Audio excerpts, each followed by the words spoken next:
kepada penuntut umum diperintahkan untuk menghadirkan terdakwa. Kepada terdakwa.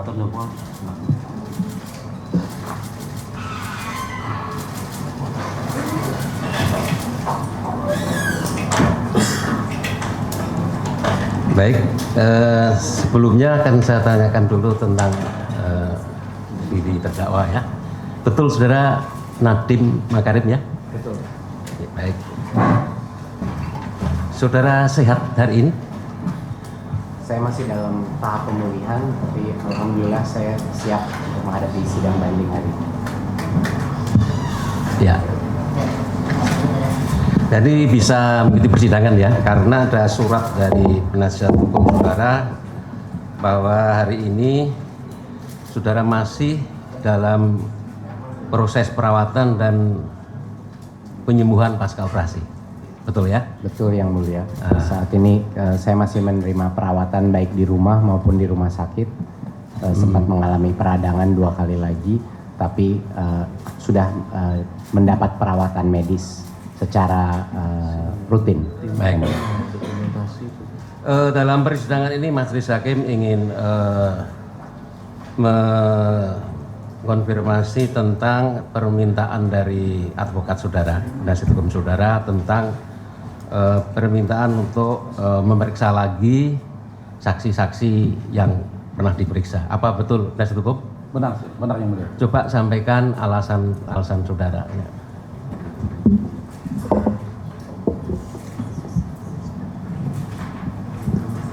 Baik, bismillahirrahmanirrahim. Assalamualaikum warahmatullahi wabarakatuh. Terima kasih Ketua Majelis yang kami hormati dan Majelis Hakim yang mulia. Izinkan kami menyampaikan poin-poin permintaan kami dan menyampaikan juga dasar hukum terhadap permintaan tersebut.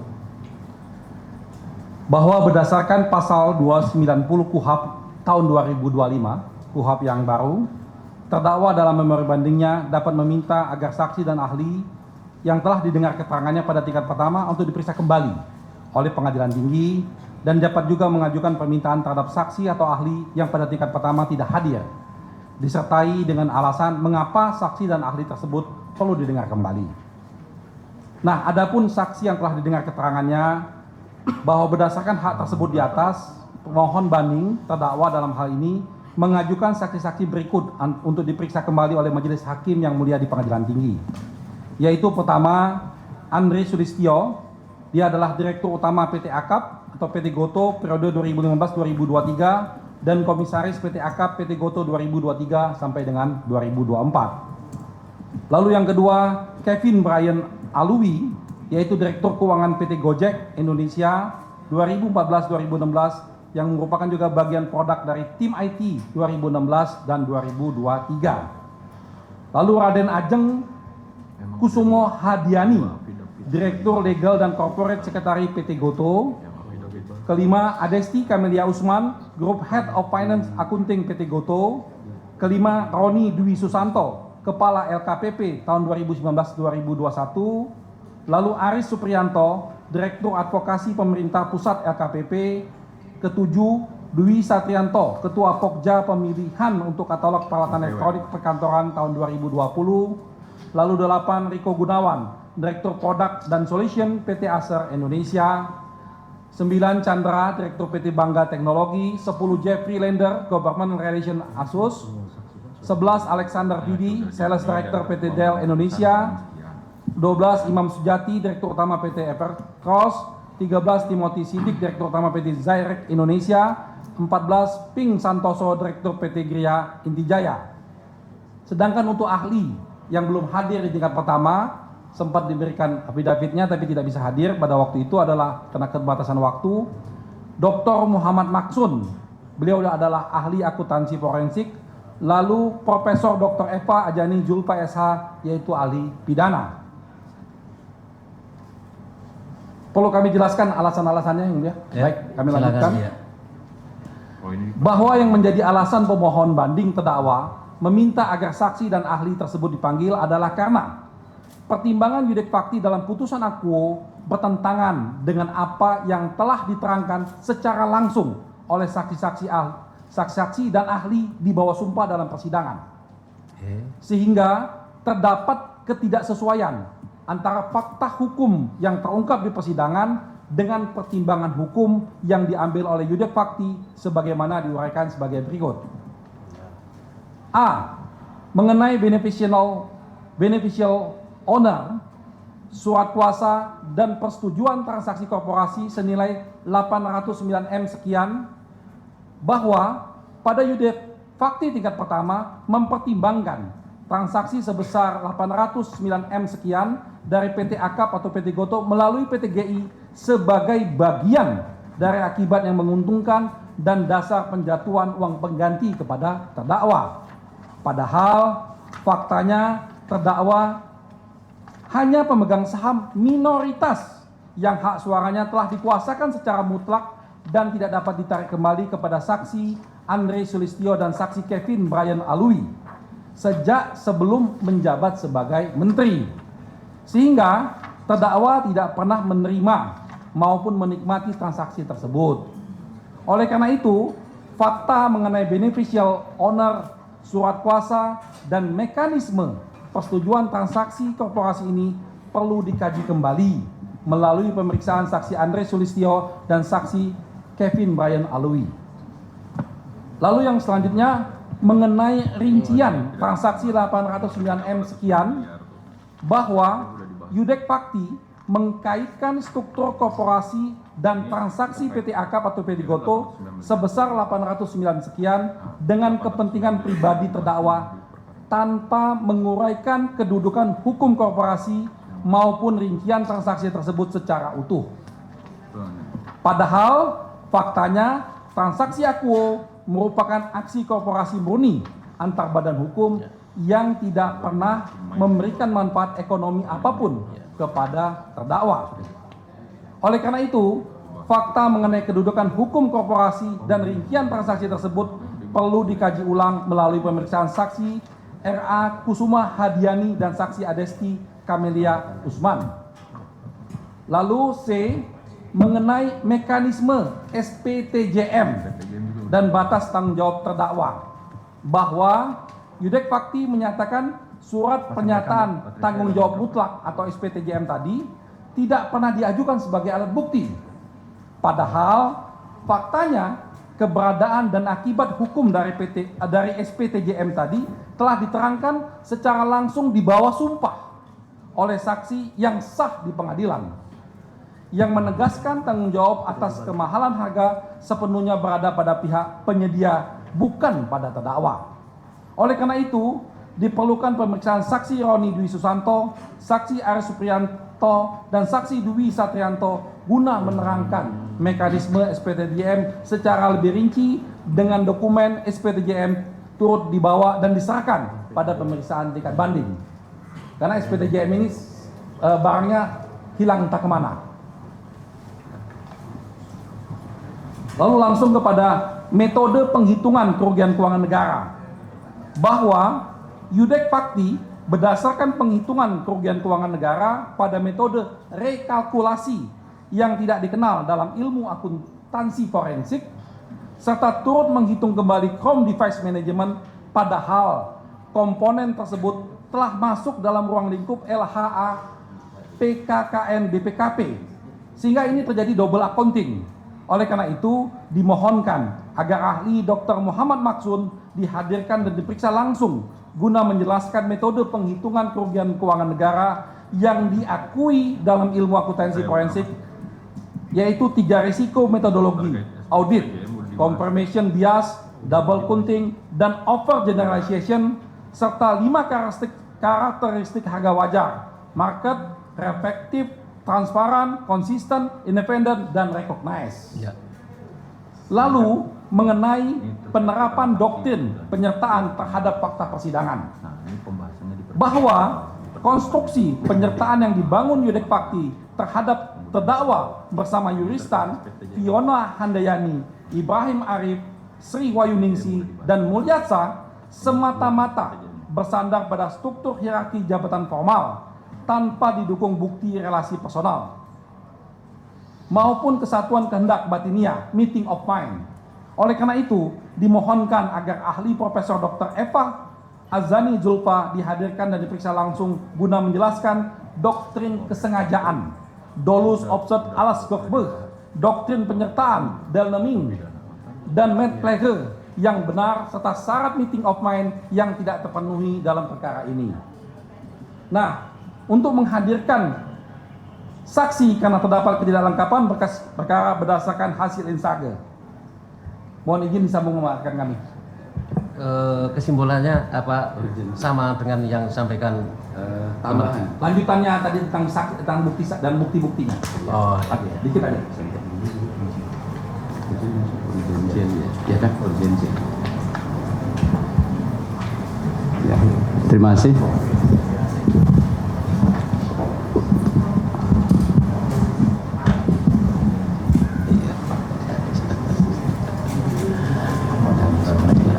Urgensi untuk menghadirkan saksi karena terdapat ketidaklengkapan berkas perkara berdasarkan hasil insage.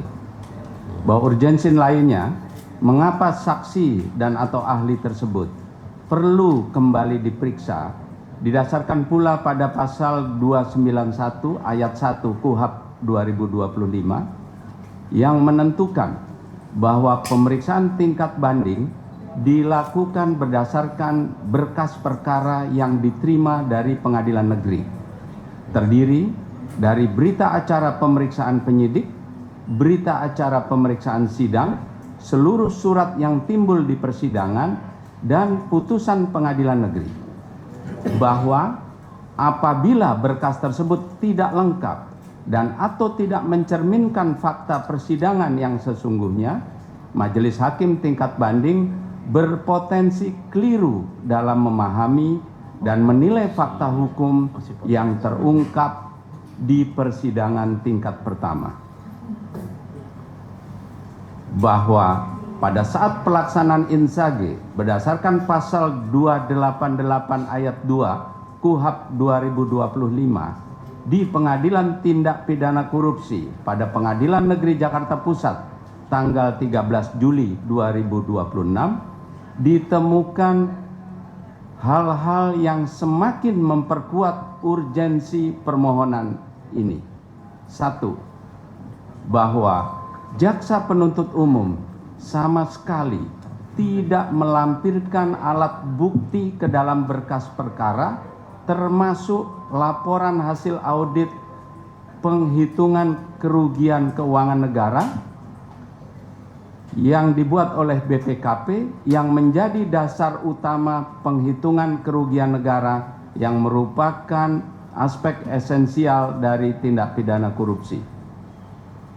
2. Bahwa berita acara pemeriksaan sidang tanggal 9 Februari 2026 tidak mencatat keterangan saksi Roni Dwi Susanto yang dihadirkan pada pengadilan tingkat pertama yang keterangannya menyatakan bahwa apabila terdapat selisih kemahalan harga antara harga pembelian dengan harga pasar, wajib vendor mengembalikan atau wajib dikembalikan pihak prinsipal ke kas negara. Sehingga fakta mekanisme pemulihan kerugian negara melalui surat pernyataan tanggung jawab mutlak yang harus diterbitkan oleh para vendor di dalam pengadaan Chromebook tidak tercermin dalam berkas.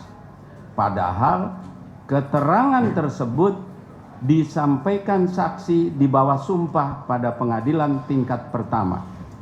Mengingat keterangan ini bersesuaian dan berkorelasi dengan kesimpulan adanya pemahalan harga yang merupakan aspek terpenting di dalam penilaian ada atau tidaknya kerugian negara, maka tidak dihadirkannya, tidak dicantumkannya keterangan ini di dalam berkas yang diajukan kepada pengadilan banding akan memberikan informasi yang tidak lengkap kepada majelis banding. 3.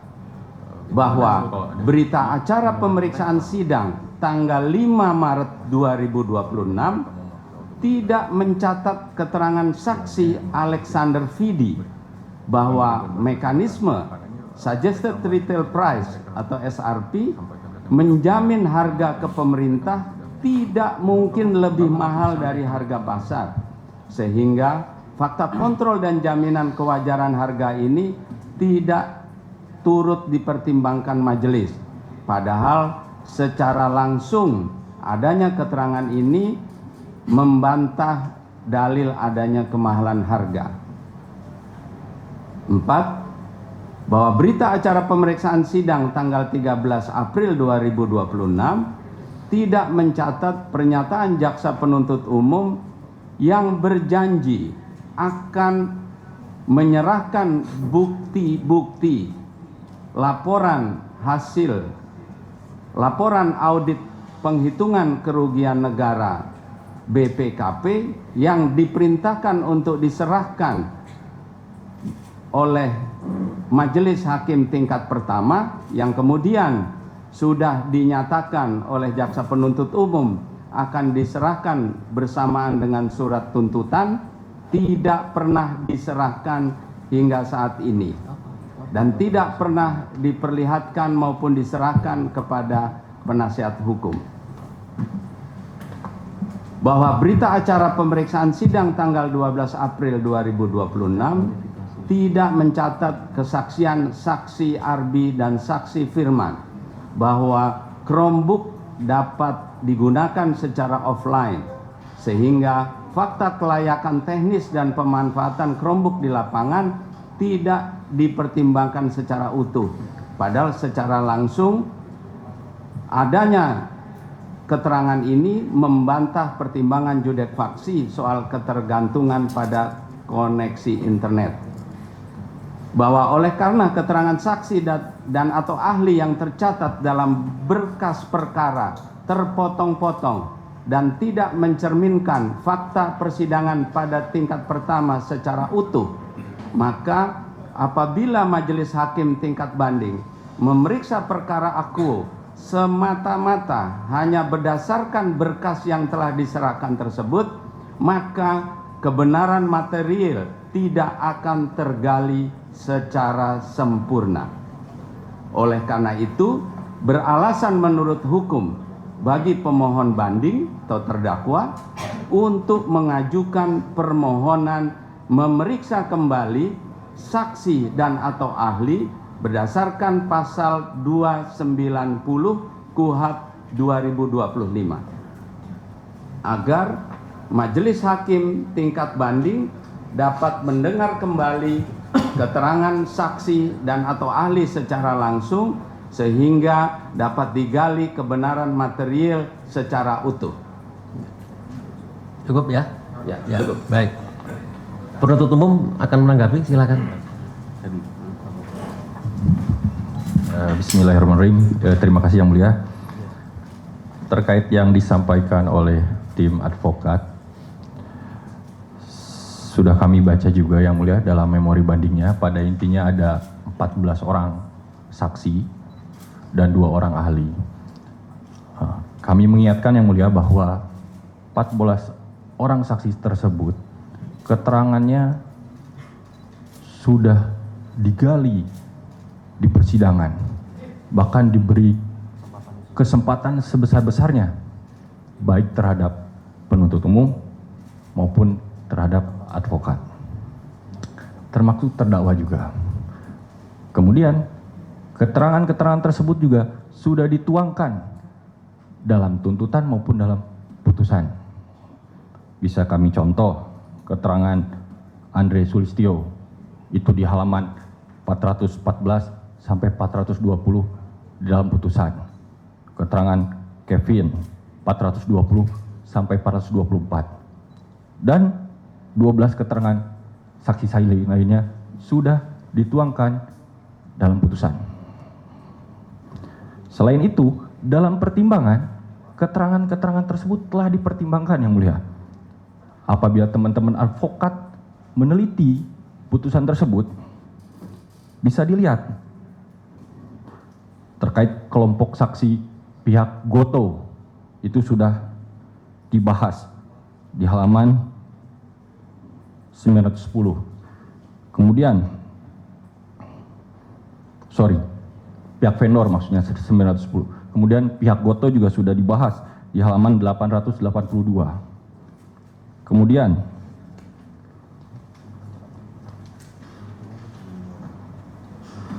pihak LKPP juga sudah dibahas yang mulia di halaman 352 sampai 374. Ahli pun sudah dibahas yang mulia. Selain itu, terkait SPTJM yang tadi disampaikan, itu pun sudah dibahas dalam putusan maupun dalam tuntutan yang mulia. Apabila dibaca secara mendalam, itu jelas dibahas di halaman 353, 364, bahkan dipertimbangkan di halaman 958.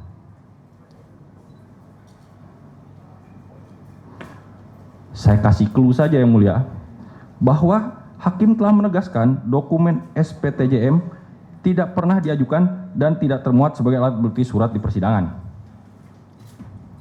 Seperti itu. Majelis Hakim mempertimbangkan bahwa kalaupun SPTJM tersebut memang ada, instrumen administratif tersebut tidak serta-merta menghapuskan kerugian negara yang secara nyata telah terwujud. Majelis Hakim mencatat bahwa tidak pernah ada permintaan resmi untuk mengembalikan selisih kemahalan berdasarkan SPTJM, sehingga kerugian negara tetap tidak terpulihkan yang mulia. Itu dalam pertimbangan Majelis Hakim halaman 958 sampai 959. Artinya terkait SPTJM itu sudah dibahas yang mulia. Kemudian terkait ahli hukum pidana Prof. Eva yang mulia. Rekan-rekan advokat menyampaikan untuk menghadirkan ahli hukum pidana. Mungkin rekan-rekan advokat lupa bahwa sebelumnya rekan-rekan advokat sudah menghadirkan ahli hukum pidana yang mulia, yaitu Prof. Romli. Harusnya itu digali di sana yang mulia, bukan menghadirkan ahli hukum pidana lagi yang mulia. Mungkin seperti itu. Namun yang mulia, terkait apa yang kami sampaikan, sepenuhnya kami serahkan kepada majelis yang sangat kami hormati ini yang mulia. Terima kasih. Assalamualaikum warahmatullahi wabarakatuh. Waalaikumsalam. Terima kasih, penuntut umum. Baik, setelah mendengar apa yang disampaikan oleh advokat terdakwa maupun tanggapan dari penuntut umum, ya, majelis ingin menyampaikan ya kepada penuntut umum maupun advokat terdakwa bahwa dalam yang harus dibahas apa yang disampaikan oleh advokat terdakwa tadi sebenarnya menyangkut 3 isu sebenarnya. Isu konflik kepentingan, ya, konflik kepentingan terdakwa sebagai menteri dengan perusahaan GoTo atau PT Akap itu apakah ada, apakah tidak, apakah mempengaruhi terhadap kasus yang didakwakan, apakah tidak. Itu satu. Kedua, bagaimana pertanggungjawab korporasi, bagaimana tanggung jawab saudara terdakwa dalam memimpin kementerian terkait dengan pengoperasional Chromebook, OS, dan lain sebagainya. Kemudian tentang kerugian negara yang masih merupakan perdebatan antara penuntut umum dengan penasihat hukum terdakwa. Kan itu isunya seperti itu. Nah, dari isu-isu itu di tingkat pertama sudah memeriksa banyak saksi, ya, banyak saksi dari berbagai ahli, dari berbagai elemen, dari berbagai klaster, dari berbagai klaster sudah periksa. Nah, demikian juga setelah saya membaca memori banding dari advokat terdakwa ini sungguh sangat lengkap. Setiap statement majelis hakim tingkat pertama dikanter oleh penasihat hukum dengan menampilkan transaksi maupun bukti-bukti lainnya, ya. Jadi majelis hakim pengadilan tinggi sebenarnya tinggal mengkonfirmasi pertimbangan hukum tingkat pertama dengan bukti-bukti yang diajukan pada persidangan tingkat pertama. Itu sebenarnya, itu sebenarnya. Kita tinggal mengonfirmasi aja. Ini bahkan di memori bandingnya itu dicuplek dialog antara PH dengan saksi dengan pertanyaan terdakwa dengan saksi dicuplik dimasukkan di memori bandingnya. Jadi kita tinggal majelis hakim tinggal mengkonfirmasi bersesuaian enggak dengan alat bukti lainnya, kan begitu ya. Tugas majelis pengadilan tinggi kan seperti itu. Nah, kita tinggal mengevaluasi apakah ada relevansinya apakah tidak. Nah, ini menjadi domainnya majelis tingkat banding ya. Namun demikian kan ini majelis hakim pengadilan tinggi kan harus arif dan bijaksana ya. Apa yang disampaikan penasihat hukum terdakwa tadi nyangkut keterangan-keterangan yang belum disampaikan menurut dia. Tapi oke lah kalau begitu kita tinggal mengelompokkan saksi mana yang sungguh sangat relevan. Jadi tidak semuanya yang saudara ajukan tadi harus kita periksa ulang. Tapi sungguh harus kita seleksi lagi. Mana yang relevan ya dengan untuk memperoleh kebenaran material atas diri terdakwa. Kan begitu ya? Setuju kira-kira? Setuju. Ya, Setuju. baik. Kalau begitu kita skor sebentar ya, sekitar 5 menit untuk menentukan saksi-saksi siapa yang akan diperiksa. Sedang kami skor sebentar. Ya, Yang Mulia boleh menambahkan Yang Mulia, mohon izin berkaitan dengan komentar penuntut umum tadi. Saya kira Sudah cukup lagi ya. Nanti Sudah terjadi cukup, dialog lagi ya. Baik. Dialog lagi. Sedang kita skor.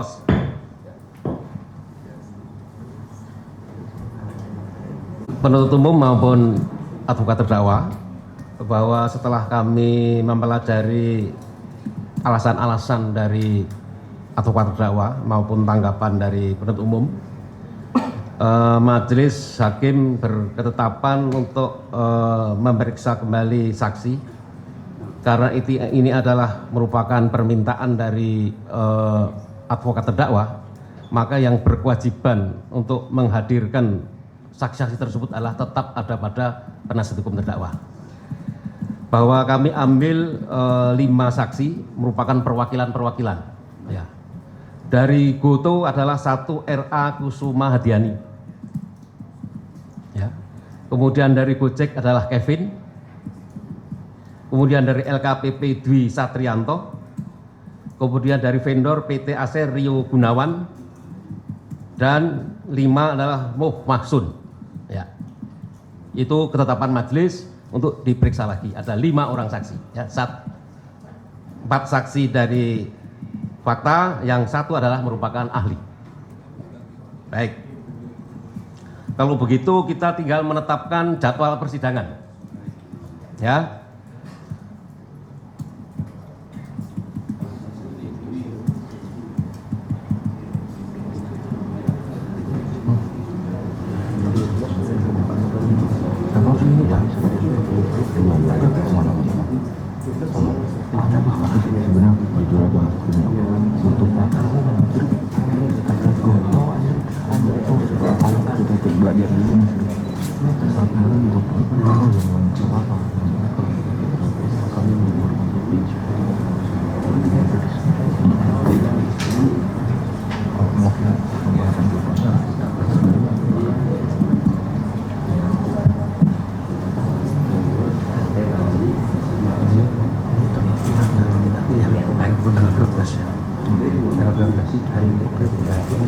Baik, jadi majelis berketetapan untuk merintahkan kepada penasihat hukum terdakwa nanti untuk menghadirkan saksi RA Kusuma Hadiani dari Goto, kemudian dari Gojek Kevin, ya 2 orang saksi kita periksa besok pada persidangan tanggal 12 Agustus jam 10 ya.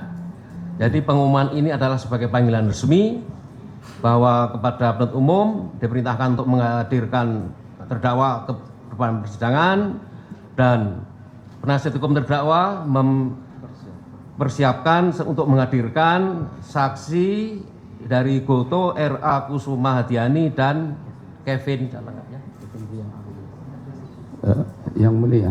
Ya, sidang hari ini. Yang mulia, Ya. sebelum ditutup, Ya, karena berdasarkan informasi dari Inzaghi, di mana informasi-informasi tersebut terungkap di persidangan tingkat pertama, tetapi tidak disampaikan kepada majelis banding, terbukti dalam proses Inzaghi. Itu yang pertama, yang paling penting adalah kesaksian dari saudara Andre yang gotu. Yang pertama sudah cocok, yang kedua adalah kesaksian saudara Andre, sedangkan yang ketiga dari LKPP adalah keterangan dari Bapak Roni. Itu yang terkait dengan surat pernyataan jaminan mutlak. Dan itu memang yang entah sengaja atau tidak sengaja dari penuntut umum itu tidak disampaikan di dalam proses pengajuan fakta-fakta persidangan. Tadi disebut-sebut oleh saudara adalah Dwi Satrianto, juga Ya. menyangkut tentang pertanggungjawaban surat kuasa mutlak. Jadi saya kira itu sudah terwakili nanti oleh kesaksian Dwi Satrianto dari sama-sama dari LKPP, ya. Jadi jangan sampai ada, ya. Karena Pak Roni ini adalah sebagai ketua LKPP. Sedangkan kalau begitu Iya. kita cing. Iya, Kita cing dirubah. aja Dwi, Iya. ya, Iya. kita rubah, ya, Iya. cuma tidak menambah jumlah maksud saya. Betul, kita tidak menambah jumlah, Ya. namun karena mereka ini kita yang berkewajiban harus menghadirkan, jadi Ya. mohon juga fleksibilitas. Apabila salah satu ada yang berhalangan, kita bisa menukar dengan yang lain, tapi tidak menambah jumlah. Tidak banyak jumlah. Oke, Ya. kalau begitu bisa kita maklumi bahwa hari pertama besok sidang itu tanggal 12 memeriksa saksi Kusuma Adiani Dan Andre ya.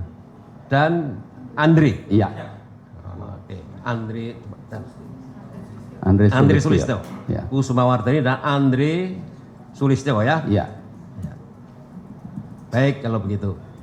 Jadi, hadir ya Pak Jaksa Penuntut Umum. Siap, Yang Mulia. Terdakwa ya, supaya terdakwa saudara tetap jaga kesehatan saudara ya, supaya bisa mengikuti persidangan dengan baik ya. Demikian juga penuntut umum.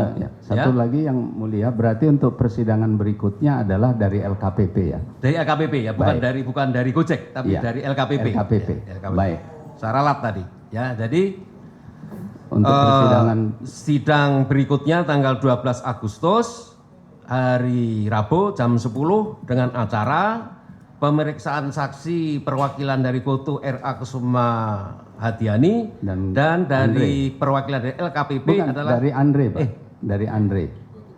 Maksudnya LKPP sidang berikutnya lagi kan? oh Kan ada dua sidang. ya. Ya. Masalah jadwal ya. Sebenarnya udah tadi. Itu Dan- hari Rabu. Iya. Terus Dan dua Andre, saksi. iya, Andre hari Rabu dan kemudian sidang berikutnya lagi dari LKPP. Oh begitu Iya. ya. 2 minggu Karena lagi. Oh. mengingat waktu. Jadi tetap diperlukan. hari pertama itu Kusuma Wardani Betul. Dan Andre. dan Andre. Iya. Andre Sulistyo. Iya. Oke. Baik. Baik. Ada pertanyaan Pak Jaksa? Ya. Cukup Yang Mulia. Cukup. Sudah jelas penasihat hukum? Cukup yang Terdakwa mulia. sudah jelas? Baik. Kalau begitu sidang hari ini ditutup.